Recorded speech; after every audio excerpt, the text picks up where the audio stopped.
எல்லா பெண்களுக்கும் முக்கியமாக ஸ்பெஷலா தாய்மார்கள் குணசாலியான ஸ்திரீ. இன்னைக்கு வேதம் ஒரு அறிமுகம் காட்டுது. பெண் என்பவர் நல்ல பாண்டம். பெண்ணுக்கு ஆண்டவர் தருகிற ஒரு அங்கீகாரம் என்னன்னா, எல்லாத்தையும் தாங்கக்கூடிய துணை, பலன், பேலன், ஆலோசனை, ப்ரொடெக்ஷன், பாதுகாப்பு. பெண்ணானவர் பெண் வாழ்க்கையில முடியாத காரியமே ஒன்றுமே இல்லை. அல்லேலூயா. கை தட்டுங்களா. உங்களை பத்தி தான் பேசுறேன்.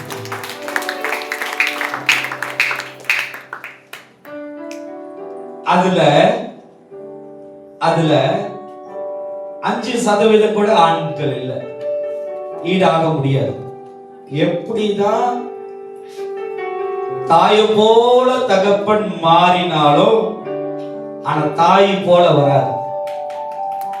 Best always the mother is the world best. தாயை போல சுமக்கவும் முடியாது, தாயை போல தாங்கவும் முடியாது, தாயை போல புரிந்து கொள்ளவும் முடியாது, தாயை போல நேசிக்கவும் முடியாது.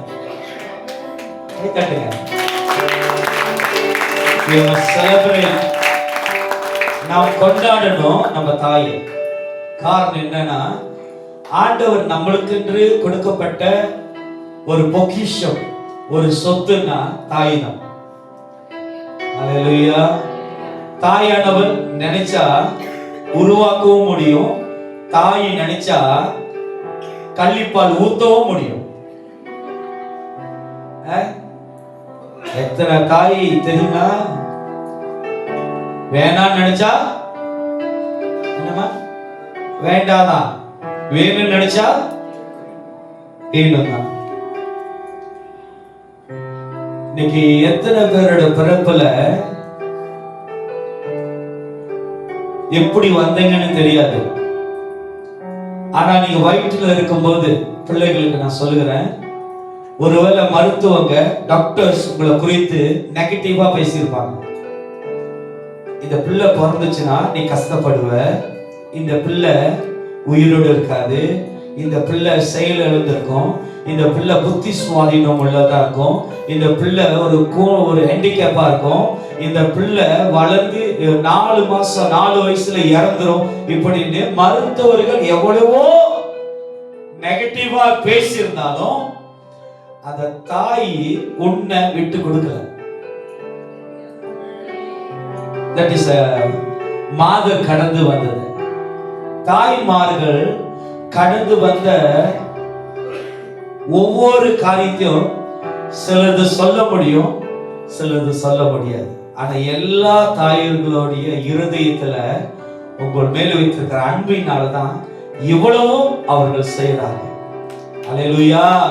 குணசாலியான ஸ்திரீ, குணசாலியான ஸ்திரீ. இந்த சபையில் இருக்கிற எல்லா தாய்மார்களுக்கும் அன்பான அன்னைய தின வாழ்த்துக்களை நான் உங்களுக்கு சொல்லுகிறேன். சந்தோஷமா இருங்க, எதை குறிச்சு கவலைப்படாதீங்க. தாய்க்கு தாயாக இருக்கிற நம்ம இயேசு கிறிஸ்துவ நோக்கி பாருங்க. உங்க கவலைகள் எல்லாம் இயேசு எடுத்து போடுவார். ஆமென். அல்லேலூயா. நீதிமொழிகள் 31ஆம் அதிகாரம் 30வது வசனத்தை வாசிப்போமாக. சௌந்தரியம் வஞ்சனையுள்ளது, அழகும் வீண். கர்த்தருக்கு பயப்படுகிற ஸ்திரியை புகழப்படுவார். பாருங்க, கர்த்தருக்கு பயப்படுகிற ஸ்திரியை புகழப்படுவார், புகழப்படுவார். பாருங்க, இன்னைக்கு ஆண்டவர் நீதிமொழிகளில் இப்படியாக சொல்லப்படுகிறது, கர்த்தருக்கு பயப்படுகிற ஸ்திரீ. இன்னைக்கு நம் உலகத்தில் இருக்கிற மனுஷர்களுக்கு, கணவன், பிள்ளைகள், சூழ்நிலைகளுக்கு நம் நிறைய காரியங்களுக்கு நாம் கீழ்ப்படுகிறோம், கடந்து போகிறோம். ஆனா நம்ம வாழ்க்கையில கர்த்தருக்கு கீழ்ப்படுகிற ஸ்திரிய, கர்த்தருக்கு கீழ்ப்படுகிற பிள்ளைகளை ஆண்டவர் என்ன பண்ணுவாரா? அவர்களை புகழ பண்ணுவார். அவர்களை ஆண்டவர் மேன்மைப்படுத்துவார். அவர்களை ஆண்டவர் உயர்த்துவார். இன்னைக்கு நம்ம வாழ்க்கையில ஆண்டவருடைய உயர்வு, இன்னைக்கு நம்ம குடும்பத்துல ஆண்டவருடைய உயர்வு. இன்னைக்கு அநேக குடும்பத்துல பாத்தீங்கன்னா பிள்ளைகள் தாயை ரெஸ்பெக்ட் பண்ண மாட்டாங்க, கனப்படுத்த மாட்டாங்க, மதிக்க மாட்டாங்க. கணவர் தன் மனைவிய செய்த எந்த காரியத்தையும் அவங்கள சந்தோஷமா சொல்ல மாட்டாங்க. ஆனா நம்ம என்ன பண்ணுகிறோம்? இந்த சூழ்நிலைகளை பார்த்தும் நம்மளுக்குள்ள ஒரு மனசு இருக்கு பாருங்க, எல்லாத்தையும் ஏற்றுக்கொள்கிற, எல்லாத்தையும் சகிச்சு கொள்கிற ஒரு மனம் இருக்கு. அந்த மனம் என்ன பண்ணுதா? நம்மளை இன்னும் அநேக சூழ்நிலையில நம்மளை கொண்டு போகுது. ஆனா வேதத்தின் படி நான் உங்களுக்கு சொல்றேன், யாரு உங்களுடைய நன்மைகளை, நீங்க செய்கிற தியாகங்களை மறந்தாலும் சரி, ஆனா தேவன் உங்களுடைய தியாகங்களை தேவன் மறக்கல. தாய்மார்களுடைய இந்த தியாகங்களை தேவன் மறக்கல. இன்னொரு காரியத்தை நான் சொல்ல விரும்புகிறேன். தாய்மார்கள் எவ்வளவுக்கு எவ்வளவு தியாகங்கள் செய்றீங்களோ, தயவு செய்து தாய்மார்கள் என்ன பாருங்க, நீங்க செய்கிற தியாகங்கள்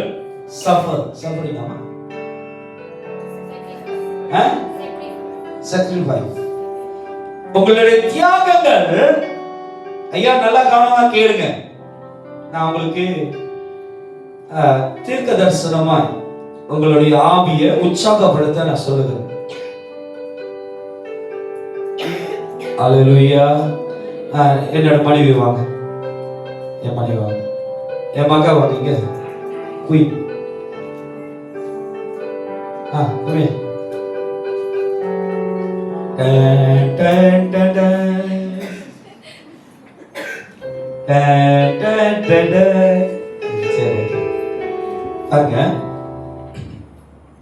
எல்லா தாய்மார்களுக்கும் உங்களுக்கு ஒரு தெளிவு அடையணும். இப்ப இவங்களை கர்ப்பத்துல சுமந்து இவங்களை பிறக்க வைத்து சாதாரண டெலிவரியும் அவங்க செய்ய கிடையாது. இவங்க நிறைய பாடுகள் மத்தியில, நிறைய சுமைகள் மத்தியில தான் இந்த பிள்ளைய அவங்க சுமந்து பெற்று எடுத்தாங்க.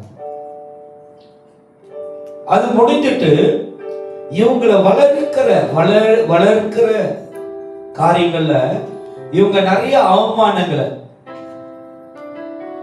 நிறைய தியாகங்களை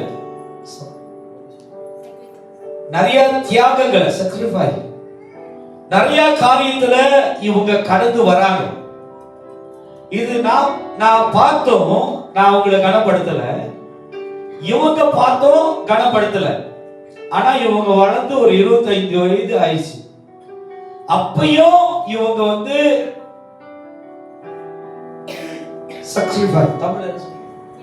தியாகம், இவங்க தியாகத்தோடு அந்த மக வளர்ந்தோம் இன்னும் தியாகமா இருக்கிறாங்கன்னா, இந்த தியாகத்துக்காக இவங்க செய்த இவங்க வாழ்க்கையில தாயாய் கர்ப்பம் தரித்திலிருந்து இந்த பிள்ளை வளர்ந்து இவன் மூலியமாய் பிறக்கப்படுகிற அடுத்த சந்நிதி வரைக்கும் இந்த தாயோடைய தியாகங்களுக்கு தேவன் நன்மையை இந்த குடும்பம் சரி ஜெனரேஷன் பை ஜெனரேஷனுக்கு இந்த மகளுடைய தியாகத்தினால கர்த்தர் இந்த குடும்பத்தை, இந்த ஜெனரேஷன் பை ஜெனரேஷனை கர்த்தர் ஆசீர்வதிப்பார்.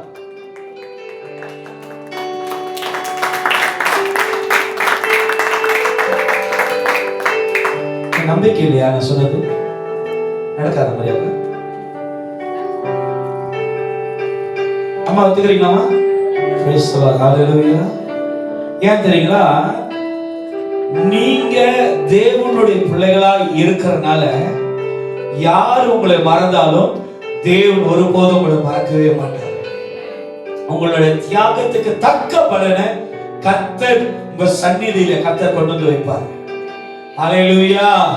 நாம் தேவனுடைய பிள்ளைகளா இருக்கிறதுனால நீங்க செய்கிற, நீங்கள் படுகிற தியாகங்களுக்கு, பாடுகளுக்கு பலன் கர்த்தர் தருவார். நீ மனுஷனோடு போராடாத. Don't waste your time. நீங்க உங்க நேரத்தை மனுஷனோடு வீணாக்கிறாத. கர்த்தர் நல்ல பலத்தை உன்னுடைய சந்நிதிக்கு ஆண்டவர் உருவாக்குவார். தேவனால் முடியாதது ஒன்றுமில்லை. ஐயா, நீங்க சொல்றீங்க நான் கடந்து போகிறது உங்களுக்கு என்ன தெரியும்? நான் படுகிற பாடு உனக்கு என்ன தெரியும்? நான் எந்த சூழ்நிலை மத்தியில போறேன்னு உனக்கு தெரியுமா? ஐயா, தெரியாது. ரைட். உன் தேவனாக கர்த்தர் உன்னோடு கூட இருக்கிறாரே. அவருக்கு தெரியாத மறைவான காரியம் ஒன்றுமில்லை. அவருக்கு மறைவான காரியங்கள் ஒன்றுமில்லை. உன் கண்ணீர்களுக்கு அவர் பதில் தருகிற தேவன். என்னன்னு சொல்லிட்டா பவானி, ரூத், ரவீந்திரன், உங்க கண்ணீரை ஆண்டவர் துருத்தியில சேர்த்திருக்கிறார். பலம் தராம போவாரா? மரியாக்கா, உங்க கண்ணீருக்கு தாய்மார்கள், ஸ்பெஷல் ஃபார் மதர்ஸ், தாய்மார்கள் சொல்லுங்க. மரியாக்கா, திரேசாக்கா, உங்க கண்ணீருக்கு ஆண்டவர் பலம் தராம போவாரா?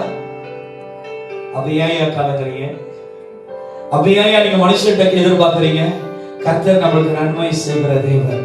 இவங்க கடந்து வந்த எல்லா பாடுகளுக்கும் கர்த்தர் இந்த பிள்ளைகளுடைய ஜெனரேஷன் பை ஜெனரேஷன், தலைமுறை தலைமுறையாய் தேவன் இவங்களுடைய நன்மைகளை இந்த குடும்பத்துல கர்த்தர் கொண்டு வந்து சேர்ப்பார்.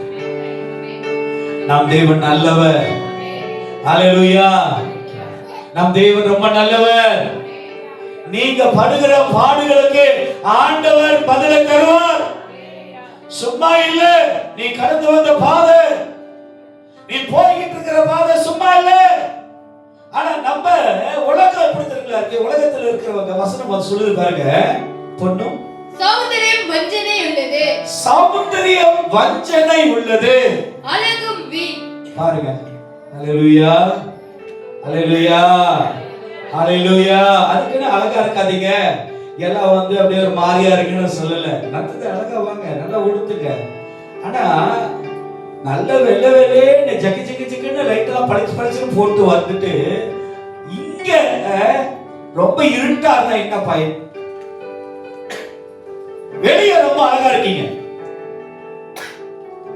அவங்க வெரி ஸ்வீட்டா, அவங்க ரொம்ப இனிப்பா பேசுவாங்களா? உங்களுக்கு தெரியுங்களா? ஓவரா அனுப்பி சாப்பிட்டா என்ன ஆகும்? வெளியே நல்லா ஓகே, வீட்டுக்கு போங்க, அப்பதான் தெரியும் அவங்க யாருன்னு. அல்லேலூயா. வெளியே அலங்காரம் பண்றோம், ஆனா இருதயம் எப்படி இருக்கு? பெண் அப்படி இருக்க கூடாதா? அட்வைஸ் தான் பண்றேன். பெண் எப்படி இருக்க கூடாது? இருதயத்துல தீமை இருக்க கூடாது. அலங்கார வசனம் சொல்லுது பாருங்க, அழகும் வீண், அழகு வீண், கர்த்தருக்கு பயப்படுகிற ஸ்திரியை, கர்த்தருக்கு பயப்படுகிற ஸ்திரியை புகழப்படுவார். பாருங்க, கர்த்தருக்கு பயப்படுகிற. இன்னைக்கு நம்ம வாழ்க்கையில ஆண்டவருக்கு பயந்து நடந்தீங்கன்னா ஆண்டவர் உங்களை எல்லா இடத்துலயும் புகழ பண்ண செய்வார், உங்களை உயர்த்துவார். ஆமென், அல்லேலூயா. அதே நீதிமொழிகள் 31ஆம் அதிகாரம் 10வது வசனத்தை பாருங்க, குணசாலியான ஸ்திரியை, குணசாலியான ஸ்திரியை கண்டுபிடிப்பவன் யார்? அல்லேலூயா. குணசாலியான ஸ்திரியை கண்டுபிடிப்பவன் யார்? பாருங்க, நிறைய தாய்மார்கள் பெண்கள்லாம் இருக்கீங்க. ஆனா வேதம் சொல்லுது குணசாலியான ஸ்திரி யார்? கண்டுபிடிப்பவன் யார்? நீங்க பாருங்க, எல்லாரும் நல்லா அழகா நல்ல நல்லவங்களா, ரொம்ப நல்லவங்களா இருக்கீங்க. பார்க்க எப்படி இருக்கீங்க? எப்படி இருக்கீங்க? எல்லாம் பேச மாட்டீங்க. மாணவ வருது மாணிக்கு Daniel, okay, yeah, praise the Lord. எல்லாம் பார்க்க எப்படி இருக்காங்க ரொம்ப, ஆனா அதை கண்டுபிடிப்பவன் யார்? எல்லாம் நல்ல குணம். வசனம் சொல்லுது குணசாலியான ஸ்திரியை கண்டுபிடிப்பவன் யார்? இப்ப பாருங்க, ரூபி ரொம்ப அழகா இருக்காங்க, ஆனா கண்டுபிடிப்பவன் வாய். அப்பா சொல்லிக்கலாம், வாய் அடி பேச அப்பா சொல்லி கொடுத்தாங்க. நல்ல எல்லாம் அழகா மஞ்சள் மஞ்சள் பச்சை பச்சைன்னு இருக்கீங்க, ஆனா குணசாலி ஸ்திரியை கண்டுபிடிப்பவன் யாரு? அது ஒரு பாட்டு இருக்கு, பூமி எங்கும் தேடி பார்த்தேன் இயேசுவை போல யாரும் இல்ல. அவர் பாடினார் அப்படி, ஆனா நான் பாடுறேன் கண்டுபிடிப்பவன் யாரு? இப்படிதான் வேதம் கேக்குது. குணசாலியான ஸ்திரீ கண்டுபிடிப்பவன் யார்? இன்னைக்கு ஆண்டவருக்கு முன்பாக நீ குணசாலியான ஸ்திரியாய் மாறணும். நீ ஆண்டவருக்கு முன்பாக நல்ல பண்பு, நல்ல உள்ளம், நல்ல குணம், நல்ல எண்ணம். பாருங்க, ஆபிரகாம் வேலைக்காரன் சொல்றாரு, நீ ஒரு தேசத்துக்கு போ, என் மகனுக்கு ஒரு துணைய ஒரு பெண்ணை பார்க்கணும், அந்த இடத்துல ஒரு கிணறுல போவ, அங்க ஒரு பெண்ணு தண்ணி எடுத்துக்கிட்டு இருப்பா, அவள்கிட்ட போய் நீ தண்ணி கேளு, அவ உனக்கும் ஒட்டகத்துக்கும் தண்ணி கொடுப்பா, அவதான் என்னோட மருமகன் சொல்லி ஆபிரகாம் தன் வேலைக்காரன் சொல்லி அனுப்பினான். வேலைக்காரன் அதே மாதிரி ஒட்டகத்தை எடுத்துக்கிட்டு போகும். ஐயா, குணம் எப்படி தெரியுங்களா இருக்கும்? நல்ல குணம் எப்படி தெரியுங்களா இருக்கும்? நான் உங்களுக்கு சொல்றேன், நீங்க நல்ல அமைதியான, ரொம்ப பொறுமையான, ரொம்ப ஹம்பலானவன்னா, உங்கள்கிட்ட அந்த குணம் இருக்குன்னா, எந்த சூழ்நிலை வந்தாலும் யூ பி ஹம்பிள். எத்தனை பேருக்கு புரியுது நான் சொல்றது? பொறுமை உள்ளவன், பொறுமை உள்ள ஒரு தாயினா எந்த சூழ்நிலை வந்தாலும் அவன் பொறுமையா தான் இருப்பான். அந்த தாய் கோபம் உள்ள தாயா இருந்தா எந்த சூழ்நிலையும் வரவே வேண்டாம், எப்பொழுதும் கோபமாவே இருப்பாங்க. ஆனா நம்ம நல்ல குணசாலி, நல்ல குணம் அப்படின்னு சொன்னா கண்டுபிடிப்பவன் யார்? வேதம் எப்படியா கேக்குதுன்னா, நீங்க உங்க குடும்பத்துக்கு தாய்மார்கள், உங்க குடும்பத்துக்கு நல்ல குணசாலியான ஸ்திரியா இருக்கணும். ஹல்லேலூயா, ஹல்லேலூயா. சிலவங்க பாருங்க, பிள்ளைங்க கணவர்லாம் வீட்லயே இருக்க மாட்டாங்க. நான் வரேன்னு, நான் வீட்டுக்கு வந்துகிட்டு இருக்கேன், அப்படியே அப்ப எத்தனை மணிக்கு வருவீங்க? நான் எத்தனை மணிக்கு வருவேன்னா எல்லாரும் வீட்டுக்கு வந்துருவாங்க. வீட்டுக்கு வந்துட்டு அப்பா எல்லாரும் அப்பதான் வந்துட்டு ஐயா போனீங்கன்னு, வெளியே போயிருந்தோம் சார், கோப்பி கடையில் உட்காந்துருந்தோம் சார், ஃப்ரெண்டை பார்க்க போயிருந்தோம். நான் கேட்பேன், ஏன் என்னாச்சு வீட்டில் இல்லையான்னு? இல்லை பசங்க வீட்டில் வந்து அவங்க சத்தம் போட்டுக்கிட்டே இருப்பாங்க, ஞாயிற்றுக்கிழமை வேறையா, அது இல்லை இது முருங்காய் வாங்குங்க, தேங்காய் பூ வாங்குங்க, இது இல்லையா, மோப்பு பண்ணு இல்லையா, என்ன படுத்தே கிடக்குறீங்கன்னா டிவியை பார்த்துக்கிட்டு இருக்கீங்க, சும்மா நொய்யின்னு இருப்பாங்க. அதுக்கு பேசாம கொஞ்ச நேரம் ஹாலிடே வெளியே போயிட்டு வரலாம். நான் சொல்றேன், பாதுகாப்பே வீடு தான். அல்லேலூயா. உங்களுக்கு பாதுகாப்பே வீடு தான். வீட்டுக்குள்ள அடைக்கலம் வருகிறதுக்கு பிள்ளைகளும் கணவரும், அந்த வீட்டில் இருக்கிற மனைவியானவர், தாயானவர் குணசாலி ஸ்திரியா இருக்கணும். ஏச வேண்டான்னு சொல்ல, வேலை கொடுக்க வேண்டான்னு சொல்ல, ஸ்மார்ட் ஒர்க் மாறி பார்க்கறாங்க மனைவி. ஏன்னா நான் அவங்கள்ட்ட இருந்து தான் கத்துக்கிட்டேன். ஸ்மார்ட் ஒர்க், ஒரு வேலையை எப்படி கணவரை செய்ய வைக்கலாம், ஒரு வேலையை எப்படி பிள்ளைகளை செய்ய வைக்கலாம், அவங்கள்ட்ட நான் கத்துக்கிட்டேன். ஆமென், ஹல்லேலூயா. சத்தம் வருது இப்பதான். குணசாலியான ஸ்திரியா இருக்க வீட்டுல நீங்க எல்லாத்துலயும் பொறுமையா இருந்தீங்கன்னா உங்க வீடு எல்லா விதத்திலும் சாந்தமா இருக்கும். ஆமென். உங்க வீட்டுல ஜெபம் உள்ள வீடா இருந்துச்சுன்னா அந்த வீட்டுல தேவ மகிமை பெருகி இருக்கிற வீடா இருக்கும். உங்க வீட்டுல அன்பை காட்டுகிறவர்களா இருந்தீங்கன்னா அந்த வீட்டுல எப்பொழுதும் அன்பு பெருகி இருக்கும். அல்லேலூயா. அன்பு இல்லாதவன் தேவனை அறியார். தேவன் அன்பா இருக்கிறது போல நீங்களும் அன்பா இருங்க. இன்னைக்கு குணசாலி ஸ்திரீ நாம் எங்க தெரியுமா கண்டுபிடிக்கணும்? உங்க வீட்டில் இருக்கிற தாய்மார்களை, உங்க வீட்டில் இருக்கிற மனைவிமார்களை யூ மஸ்ட் என்கரேஜ் பண்ணுங்க, அவங்களை கனம் பண்ணுங்க, அவங்கள பிரியப்படுத்துங்க. பரவாயில்ல, அவங்க ஏசுறாங்க, அவங்களுக்கு போய் விஷ் பண்ணுங்க. நான் ஏற்கனவே ஒரு சின்ன ஒரு கதை படிச்சேன். அந்த கதையை நான் சொல்லுகிறேன். ஒரு கிராமத்துல வந்து ரெண்டு பெஸ்ட் ஃப்ரெண்ட், ரெண்டு நண்பர்கள் இருந்தாங்க. அந்த ரெண்டு நண்பர்களும் படிக்கவோ டியூஷனோ எங்க போனோம் ஒத்துமையா தான் போவாங்க. ஒரு நாள் அந்த ரெண்டு நண்பர்களும் ஒரு ஒரு ஃபார்மர் ஒரு கொள்ளை பாதையில வரும்போது அங்க ஒரு ரெண்டு அந்த கொள்ளை வந்து கத்திரிக்காய் கொள்ளை. கத்திரிக்காய் தெரியுங்களா உங்களுக்கு? கத்திரிக்காய் தெரியும். சரி, கத்திரிக்காய் அப்படி வைக்கிறீங்க? எனக்கு பிடிக்காதது ஒண்ணு பழு தூங்கின மைக்கு பறந்தாங்க. எத்தனை பேருக்கு கத்திரிக்காய் தெரியும்? தெரியும் பாஸ்டர், என் மனைவி அப்படிதான் கூப்பிடுவேன். கத்திரிக்காய் உள்ளுக்குவா அடியல்ல பிரதர் கை அடிக்கிட்டார். கத்தனால வராமே. அந்த ரெண்டு நண்பர்களும் ஒரு நாள் கத்திரிக்காய் கொள்ளையில வரும்போது அந்த கத்திரிக்காய் கொள்ளையில ரெண்டு பேரும் பேசிக்கிட்டாங்க. கத்திரிக்காய் எடுத்து போனா அம்மா சமைப்பாங்க, அம்மாவுக்கு உத்தமாச்சே, கத்திரிக்காய் கொடுத்தோமா அம்மா ஏதாச்சும் சந்தோஷப்பட்டு நம்மளை பாராட்டுவாங்களேன்னு சொல்லி ரெண்டு பேருமே ரெண்டு கத்திரிக்காய் ரெண்டு கையில ரெண்டு கத்திரிக்காய் எடுத்துக்கிட்டு ரெண்டு பேருமே அவங்க வீட்டுக்கு போயிட்டாங்க. ஏ நபர் கத்திரிக்காய் கொண்டு போய் அம்மாட்ட கொடுக்குறாரு.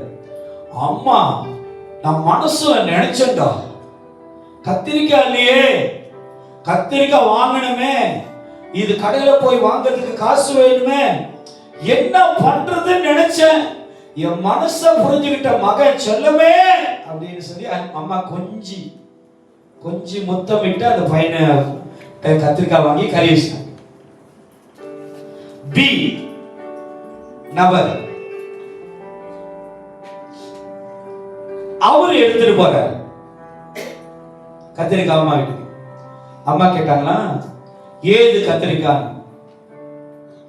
பையன் முதல் சொன்னான். அம்மாவுடைய சுபாவம் தான் பையனுக்கு தெரியுமே, அம்மாவுடைய டோனை வச்சு கண்டுபிடிச்சிருவான்.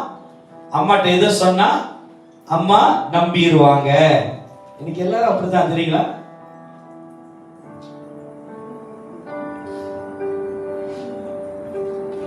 சாரி, நேத்து என் பையன் வந்துட்டு என் காக்கிட்ட வந்தா அந்த மாதிரி கேட்கவே மாட்டான். அப்பா கிம்மி காக்கின்னா நான் கொஞ்ச நாள் இவன் சும்மா கேட்க மாட்டானே. என் பெரிய பையன் காக்கி கொடுங்க, இவன் சும்மா கேட்க மாட்டான். Something wrong. பிள்ளைகள் ஏதாவது ஒரு காரியத்தை பேசுறாங்கன்னா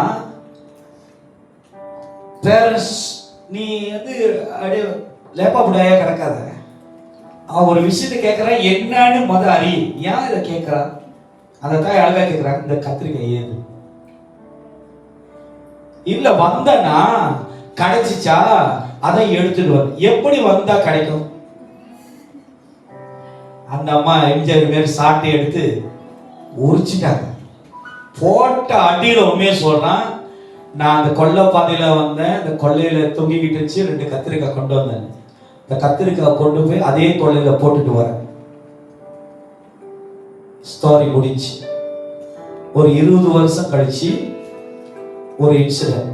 ஏ நபர் கொள்ளை கூட்ட தலைவனா ஆயிட்டான். கிரிமினல் கொள்ளை கூட்ட தலைவர். அந்த கொள்ளையில ஒருத்தனை கொண்டுட்டான், மர்டர் பண்ணிட்டான். அவனை அரெஸ்ட் பண்ணி அவனை கோர்ட்டுக்கு கொண்டு வராங்க. கோர்ட்டுல கொண்டு வந்து நின்று அந்த கூண்டில் நிற்கும் போது, கூட்டு தான் நினைக்கிறேங்க, அதுதான் நான் ரொம்ப நாள் ஆச்சு படிச்சு. கூண்டில் வந்து நிற்கிறாரு. அப்ப லாயர் எல்லாம் பேசுறாங்க, இவர் பேர்லாம் படிச்சுட்டு அப்புறம் ஜட்ஜி கேட்கிறாரு, இவர் பேர் சொல்லி உனக்கு ஏதாவது இதுல சொல்ல உனக்கு விருப்பம் இருக்கான்னு. இந்த கேஸ் உன் மேல குற்றம் சாட்டிட்டாங்க, நீ கொள்ளை கொண்டுட்ட, ஒருத்தனை கொண்டுட்ட, இத குறிச்சு நீ ஏதாவது சொல்ல விரும்புறியா? அந்த பையன் ஏ, இந்த குற்றம் செய்தவர், தலை நிமிர்ந்து ஜட்ஜை பார்க்கும்போது அந்த ஜட்ஜ் வேற யாரும் இல்ல, பி என்கிற நபர் தான் அந்த ஜட்ஜ்.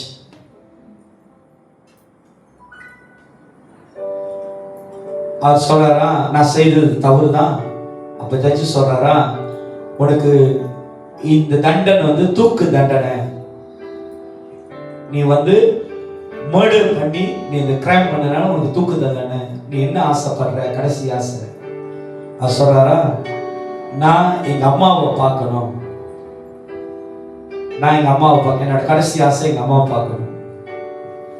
அந்த ஜட்ஜி அந்த எல்லாம் என்கரேஜ் பண்ணிட்டார். ஓகே, அப்ரூவ் பண்ணிட்டார். நீ போய் உங்க மாதரை உன்னை பார்க்க சொல்றேன், ஃபைலிங் பண்ணிட்டாங்க. அந்த அம்மா கேள்விப்பட்டு, அந்த தாய் ரொம்ப வேதனையில கேள்விப்பட்டு ஒடியாராங்க மகனை பார்க்க. ஒடியாரும் போது அந்த மகன் தாயை பார்த்து எந்த வார்த்தையும் கேட்கல. தாய் கிட்ட மகன்கிட்ட வரும்போது தாய் உன்னே ஒண்ணுதான் சொன்னாங்க, என்னை மன்னிச்சிருடா, என்னோட வலுப்பு உன்னை இந்த நிலைமையில கொண்டு வந்திருக்குன்னு. அதுக்கு அந்த மகன் சொன்னானா, அன்னைக்கு நான் கத்திரிக்காய் திருட்டு வந்தேன், என்னை அடிச்சு என்னை கண்டிச்சிருந்தீன்னா இன்னைக்கு நான் இவ்வளவு திருடனா இருக்க மாட்டேன், இன்னைக்கு நான் இருக்க மாட்டேன், அந்த ஜட்ஜை போல நானும் ஒரு அதிகாரியா இருந்திருப்பேன். புரியுதுங்களா? இன்னைக்கு தன் தாய்மார்களுடைய ரெஸ்பான்ஸ், அவங்களுடைய கடமைகள் லாபத்துக்குன்னு இருக்கக்கூடாது, பிள்ளைகளுடைய எதிர்காலத்துக்குன்னு இருக்கும். அவர்களுடைய கடமைகள், த ரெஸ்பான்ஸ். சில நேரங்களில் தாய்மார்கள் அவங்களுடைய சூழ்நிலைகளுக்கு லாபத்துக்கென்று, தன் தாய்மார்களுடைய நன்மைகளுக்கென்று அவங்க எல்லாத்தையும் ஏற்றுக்கொள்றாங்க. ஆனா பிள்ளைகளுடைய எதிர்காலமோ அது தீமையில போய் விழுகிறது.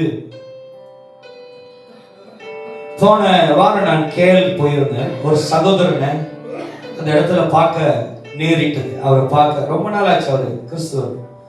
அப்ப எப்படியா இருக்க பேசிக்கிட்டே இருக்கும்போது ஒரு காஃபி ஷாப்ல உட்காருன்னு அவர் ஓரமா தான் உட்கார்ந்தார். நான் சொன்னேன், நல்லா உட்காரியா, ஏன் ஒரு மாதிரி பாசுக்கு பயப்படுறியா, அச்சமா உட்காரு? இல்ல பாஸ்டர், எனக்கு இப்பதான் 8 ரோத்தான் எல்லாம் பட்டு இப்பதான் நான் ஜெயிலுக்கு வந்தேன். அப்ப அந்த சகோதரனை பார்க்கும்போது ரொம்ப துக்கம் அடைஞ்சேன். இன்னைக்கு நம்ம சமுதாயத்துல எவ்வளையோ ஆபத்து, எவ்வளையோ வேதனைகளை நம் சமுதாயம் கடந்து போய்கிட்டு இருக்கு. இதற்கெல்லாம் நாம் எடுக்க வேண்டிய குணசாலியான ஸ்திரியை கண்டுபிடிப்பவன் யார்? இன்னைக்கு நாம் செய்ய வேண்டிய கடமைகள் என்பது நீங்கள் நினைக்கிறது போல இல்ல. நீங்க நினைக்கிறது போல இல்ல. நீங்க செய்ய வேண்டிய, நீங்கள் கடந்து போக வேண்டிய காரியங்கள் ஒண்ணு அநேகம் இருக்கு. 1 பேதுரு 3ஆம் அதிகாரம் 3வது வசனம் 4வது வசனம் சொல்லப்படுகிறது பாருங்க. 1 Peter chapter 3 verse 3 and 4. மயிரை பின்னி பொன்ன மாரணிகளை அணிந்து உயர்ந்த வஸ்திரங்களை உடுத்திக் கொள்ளாதலாகிய புறமான அலங்கரிப்பு உங்களுக்கு அலங்காரமாய் இராமல் அழியாத அலங்கரிப்பாய் இருக்கிற சாந்தமும். பாருங்க, பெண்களுக்கு, தாய்மார்களுக்கு நான் உங்களுக்கு என்கரேஜ் பண்றேன், உங்களை உற்சாகப்படுத்துகிறேன். நீங்க செக் பண்ணி பாருங்க, உங்க கணவர்கிட்ட, உங்க பிள்ளைகள்கிட்ட, உங்க குடும்பத்துல. அல்லேலூயா, அல்லேலூயா, அல்லேலூயா. பெண்கள் இருக்கீங்களா இல்லையா? தாய்மார் இருக்கீங்களா இல்லையா? இருக்கீங்களா? உங்க வீட்டுல நான் இந்த சபையில பார்க்கிறேன், இந்த சபையில கொஞ்ச நேரம் வெயிலா இருப்பீங்க, கொஞ்ச நேரம் பனியா இருப்பீங்க, கொஞ்ச நாள் புயல் மழையா இருப்பீங்க. இருந்தா ஒரே மாதிரி இருங்க. ஆமென், அல்லேலூயா. அல்லேலூயா. ஆனா வீட்டுல ஏதாவது நல்லது நினைச்சுன்னா உங்க முகத்துல 32 பல்லும் பாருங்க, ராஜா சிரிக்கிறாங்க எல்லாம் அப்படியே சிரிச்சு. ஆனா வீட்டுல ஏதாவது நடந்துச்சுன்னா எப்படி இருப்பீங்க? ஏமா அப்படி இருக்கீங்க? ஹஸ்பண்ட் அடிச்சு பல்லு உளுந்துருச்சு பஸ், நீ என்னமா பண்ண? திருப்பி கேட்டேன், என்னடான்னு கேட்டேன், அவர் என்னடான்னு கொடுத்துட்டாரு. ஆனா வேதம் சொல்லுகிறது பெண்ணு எப்படி இருக்கணுமா? ஜஸ்டின் மனைவி சாந்தம். உங்க குடும்பத்துல முதல்ல நீங்க எப்படி இருக்கணும்? தைரியமா இருக்கீங்களா? பாஸ்டர்கிட்ட நீங்க இருக்கணும், சாந்தமா இருக்கணும். எப்படி இருக்கணும்? தாய்மாருங்க இங்க இருக்கீங்களா இல்லையா? தாய்மாருமா சரியாமா? பச்சாரியா இருந்தா என்னமாவும்? கப்பலா பார்த்தா சோடி போயிருந்தா. நிறைய ஆண்கள் இங்க இருந்து கிராபி இந்தோனேஷியா, நீ என் கூட தான் இருக்க, எப்போ பண்ண நீ? யாருங்க எனக்கே தெரியல. தாய்லாந்து வீட்டுல சொர்க்கமே ஆண்டவர் வீட்டுல தான் வச்சிருக்காரு. ஆனா இந்த பைத்தியங்க காசு கட்டிட்டு அங்க போகுது. பாஸ்டர் எங்க வீட்டுக்கு வந்து பாருங்க, அதுக்கு தான் நான் பிரசங்கம் பண்றேன். உங்க வீடு சாந்தம் உள்ள வீடா மனைவிகளே மாறுங்க, அதே பெரிய கிராபியா மாறிடும் உங்க வீடு. அல்லேலூயா, அல்லேலூயா. பெண்கள் இவர் காணோம், பீட்டர் காணா விட்டாரு, வரல. பெண்கள் தாய்மார்கள் சாந்தமா இருங்க, கத்தாதீங்க. ரொம்ப டெம்பரேச்சர் ஏறி போயிடும். அவர் நடுவுலயே ஹீட்டர்ல இருந்து தண்ணி புகலாம் வந்துருக்கு. என் மனைவி குறித்து ஒரு சின்ன சாட்சி இங்க வச்சு நான் பிரச்சனை கண்டுபிடிச்சேன். நேத்து நான் ஆராதனை முடிஞ்சானே என்னால ரொம்ப உடம்பு முடியல, போயிட்டு வந்தாங்க. அவங்களோட வீர ஸ்கில் எல்லாத்தையும் கொண்டு வந்து என் மெத்தையை சுத்தி வச்சாங்க, போட்டு உருட்டி எடுத்தாங்க, என்ன தைலம் பூசினாங்க, மருந்து கொடுத்தாங்க. ஐயா, ஆண்டவருடைய வார்த்தை நம்ம கூட தான் இருக்கு. ஆனா நம்மளோட துணையானது நம்மளுக்கு பலமா இருந்துச்சுன்னா எதையும் நம்மளால சாதிக்க முடியும், எதை வேணாலும் நம்மளால கடந்து போக முடியும். இன்னைக்கு நான் பிரசவம் பண்றேன்னா, நேற்று அவங்க ஜெபித்த ஜெபம் இன்னைக்கு அந்த புதிய பலனை கருத்து கொண்டு வந்திருக்கு. அல்லேலூயா. அவங்களுக்கு தெரியாது என் சிந்தையில நிறைய நெகட்டிவான காரியங்கள், என் சிந்தையில பலவீனமான காரியங்கள், இப்படி ஆயிரமா அப்படி ஆயிரமா, இது என்ன அந்த அளவுக்கு கொண்டு போகுது, ரொம்ப சோர்ந்து போயிட்டாங்க. அவங்க எல்லா காரியத்தையும் பயன் பண்ணாங்க, கட்டினாங்க. அவங்க பிசாசோட உடைமைகள் எல்லாம் கட்டினாங்க. புதிய பலனை கருத்து அந்த காலை வேளையில எழுப்பினாரு. சந்தோஷமா இருந்து பிரசங்கம் பண்ணது. ஐயா, மனைவியானவர் முதல்ல வசனம் சொல்லுகிறது சாந்தம். நீ பொண்ணுனால, நீ உயர்ந்த வஸ்திரத்தினால காணப்பட்ட அது புகழ்ச்சி இல்ல. உனக்குள்ள முதல் இருக்க வேண்டியது சமாதானம், அழியாத அலங்காரிப்பா இருக்கிற சாந்தமும் அமைதி உள்ள ஆவி. உனக்கு எப்படிப்பட்ட ஆவி இருக்குன்னு தெரியுமா? அமைதியில் உள்ள ஆவி. பொறுமையாரு, கோவப்படாதீங்க. உங்க குடும்பத்தை நீங்களே உடைச்சிடாதீங்க. உங்க குடும்பத்தில் இருக்கிற ஐக்கியத்தை நீங்களே உடைச்சிடாதீங்க. உங்க குடும்பத்தில் இருக்கிற பாசத்தை நீங்களே நொறுக்கிறாதீங்க. உங்க குடும்பத்தில் இருக்கிற அன்பை நீங்களே இழந்துடாதீங்க. பொறுமையா இருங்க, சாந்தமா இருங்க, அன்பா இருங்க. உங்க குடும்பத்து மேல இன்னும் அநேக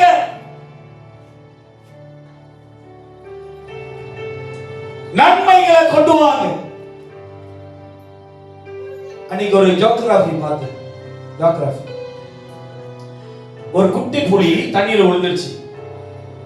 ஒரு தாய் புலி அந்த சிங்கமும் புலிய தூக்க போது சிங்கம், அப்பா புலி வந்துட்டு அம்மா ஒரு அடி அடிக்குது, அந்த பிள்ளை ஒரு அடி அடிக்குது. அப்பா புலி நான் நினைச்சேன் அம்மா அடி வாங்கிட்டு பேசாம போயிருந்தேன். அம்மா திரும்பி போட்டுச்சு, அப்பா ஒரே அடி பட்டாரு. பேசாம போய் அப்பா உட்காந்துக்கிட்டாரு. அம்மா போய் கடிச்சு அது குட்டிட்டு மேல விட்டு 2 பேரும் ஹாய் போயிட்டாங்க. அப்பா அப்படியே பாக்குறாரு. அப்படி செஞ்சிடாதீங்க, பாவம் அப்பா. அல்லேலூயா. நீங்க பொறுமையோடு இருங்க. சிலவங்களுக்கு பாருங்களேன், ஏன் இந்த சைடு வரேன்னு எனக்கு தெரியல. டெம்பரேச்சர் ஓவர் ஆச்சுன்னா மரியாதை கொடுக்கிற இடத்துல என்ன நீ அது அப்படியே டெம்பரேச்சர் ஏறி ஏறி ஏறி ஈல வந்து வெடிச்சிடும். பொறுமையாலே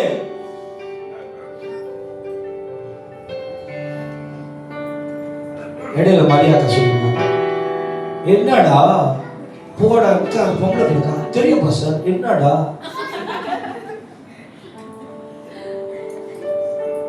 இப்பெல்லாம் இல்ல வருதாக்கா வராது கட்டிடுச்சு. சாந்தம் உள்ளவர்களா இருங்க. தாய்மார்களுக்கு நான் சொல்லுகிறேன், கர்த்தர் ரொம்ப நல்லவர். சாந்தமும் அமைதலும் உள்ள ஆவியாகிய இருதயத்தில் மறைந்திருக்கிற குணமே அப்படின்னா உங்ககிட்ட இருக்கு சாந்தம் இருக்கணும். அப்படி இருக்கா? ட்ரை பண்ணிடுமா? ட்ரை பண்ணாதான் தெரியுது. மிளகா சிஸ்டர் சொன்னாங்க, காரம் இல்லாத மிளகா வாங்கிட்டு வாங்க. அங்க போற 3 மிளகா வச்சிருக்கான். கடிச்சு பார்த்தா சொல்ல முடியும், இனி அடப்புடாஸ் இனி தடப்புடாஸ். மறைஞ்சிருக்கான். சொல்றாரு, இந்த சாந்தம் உள்ள ஆவி எங்க இருக்கான்? இருதயத்தில் மறைந்து இருக்கு. இல்ல இருக்கு. அதை கொண்டு வாங்க. இருக்கான்னு பாருங்க, தேடி பாருங்க. சிவா இருக்கா? இங்க சிரிச்சுக்கிட்டு இருக்கு. சிவா வீட்டுக்கு போனாதான் தெரியும் சிவா யாருன்னு தெரியுமா? எல்லாம் பார்க்கதான் ஒரு மாதிரி.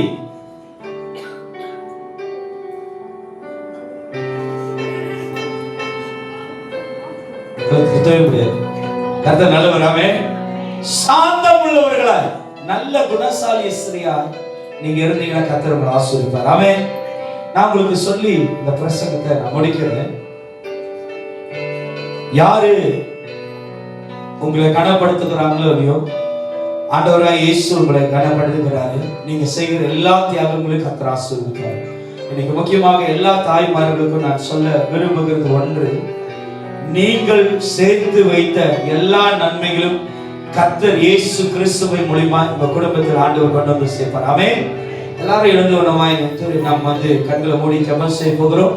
இந்த மாதஸ்டேயை நம்ம செலிப்ரேட் பண்ண போகிறோம். அதனால நாம் எல்லாரும் கண்களை மூடி கொஞ்ச நேரம் ஆண்டவருக்கு முன்பாய், கர்த்தருக்கு முன்பாய் ஆண்டவர் சமூகத்தில் ஒப்பு கொடுப்போமாக. கர்த்தர் நல்லவர் என்பதை ருசித்து பாருங்கள். அவர் மேல் நம்பிக்கையா இருக்கிற மனுஷன் பாக்கியவான் என்று சொன்னது போல எல்லாரும் ஆண்டவரை கர்த்தரை நோக்கி பார்த்து ஆண்டவரை ஸ்தோத்திரிப்போமாக.